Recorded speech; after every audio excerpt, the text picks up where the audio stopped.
It was a crisp autumn morning in Seattle, the sun barely peeking through the clouds, and the streets bustling with activity.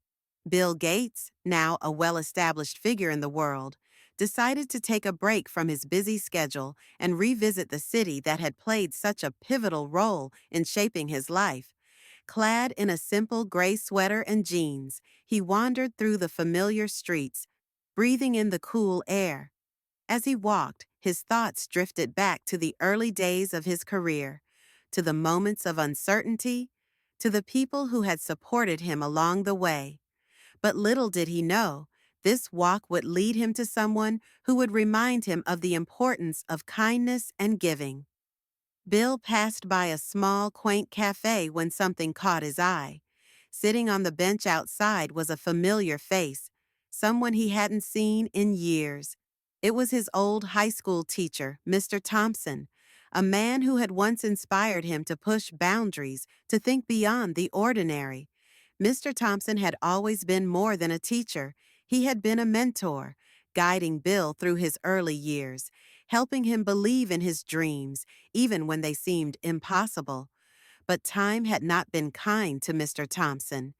The man who had once been vibrant and full of life now appeared frail, his eyes tired and his clothes worn. Bill hesitated for a moment, his heart heavy with the sight of his old teacher. He had often wondered about Mr. Thompson and what had happened to him after high school. He had heard rumors about a difficult life, about financial struggles, but seeing him here, on a bench in the heart of Seattle, was a stark reminder of the fragility of life.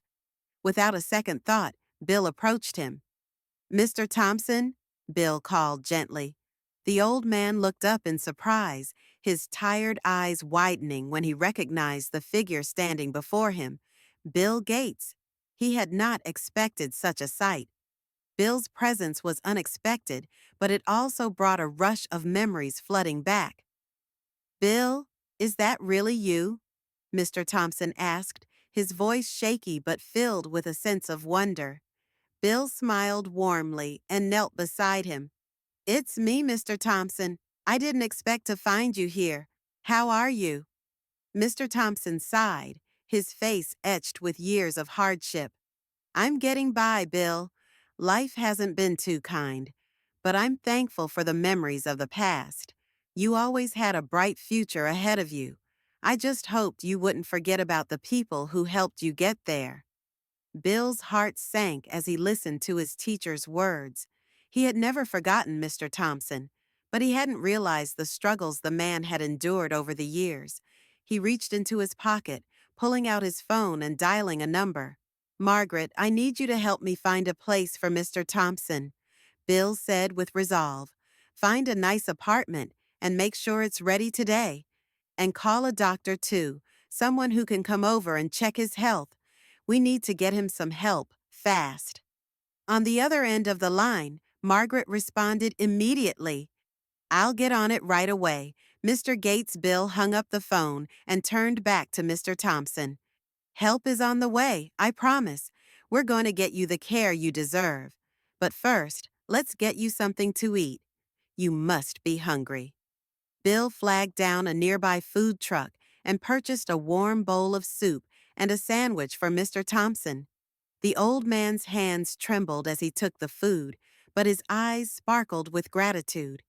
As he ate slowly, savoring each bite, Bill sat beside him, chatting casually, asking about his life and the struggles he had faced. Mr. Thompson spoke of his time teaching, of the students he had helped shape, but also of the hardships he had endured after losing his job, his health, and his stability. "It's been hard, Bill," Mr. Thompson admitted, his voice thick with emotion. "I've tried to get back on my feet, but it's never been easy. People forget, you know?